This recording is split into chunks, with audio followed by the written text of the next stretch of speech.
Welcome to episode 69 of The Needlessly Belligerent Gamer, giving you all the opinions you already felt, but with slightly more anger. Sometimes massive game releases flop and there weren't any signs. And sometimes there are signs, like this guy fusing a cheeseburger into his face in a trailer, months before release. And other times you get a generation-defining game nobody saw coming. A game that some people consider to be a masterpiece. Bethesda's team is calling Starfield a Han Solo simulator. And as excited as I was to hear that, I still thought, geez, it's going to be hard for them to top the last Han Solo-inspired game.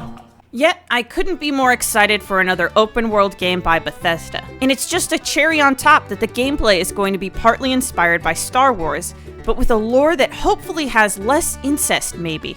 Which I feel like as a feature, less incest is always a good one. And why not be hype? Considering Bethesda hasn't botched one of their open-world single-player titles yet, their games have always been moddable, and they even promise to include more RPG mechanics. Excuse me. And most of all, they definitely haven't released anything disappointing in the open-world genre in the last couple decades, since Fallout 4 was definitely the last Fallout game ever released. Ever. And there definitely wasn't another one. Look, I'm obviously rooting for this to be a good game, and not just because I'll have to make a big content pivot otherwise. By studying the YouTube meta, I've already prepared some future video ideas to maintain relevance. For example, I spent 30 days in Minecraft choking on my own spit. Last person to take their hand off this toddler wins $10,000. Surprising my friend with a dead body in their closet. Marathoning all of the Dark Souls games with only one bottle of Adderall. Like CD Projekt Red claimed with Cyberpunk 2077, Bethesda says that choices at the beginning will impact how the game unfolds. Which in Cyberpunk's case was poorly, and barely at all. I take this teaser information as a sign we still live in the darkest timeline, and the only good decision to make right now is to not pre-order the game. And probably the best thing about Starfield coming out in a year and a half is that I might actually get a chance to play the next Elder Scrolls before I f***ing die. We don't have a way to know if Bethesda will finally outshine Skyrim, but there is one thing we all can do, and that is not pre-order the game. And eventually, if we do get a good gameplay trailer in the next year that looks good, we can't really know if it's good until the game is actually out. Bethesda's team is also claiming the game will have more RPG mechanics than you typically expect in their contemporary open-world games. And I'm hoping that the combat system is also further fleshed out on top of that, so I can really show off my superb gaming reflexes. Because I don't die, because oh my god, I'm gonna die! Ah! No!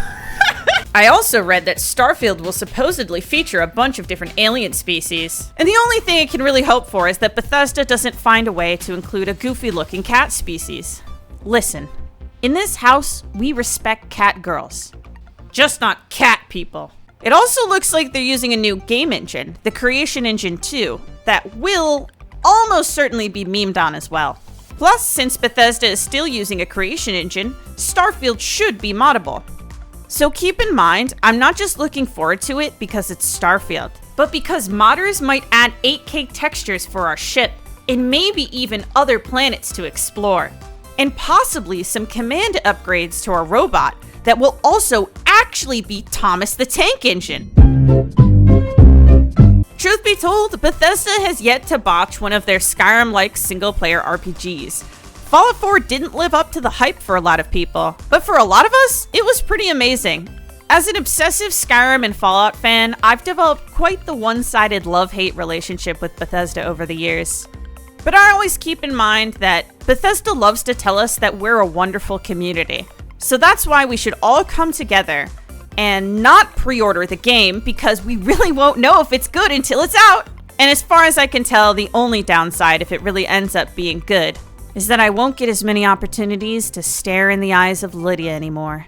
I just want her to whisper to me about my burdens. If you want extra content, make sure to check out my Patreon for bonus videos and KooCasts.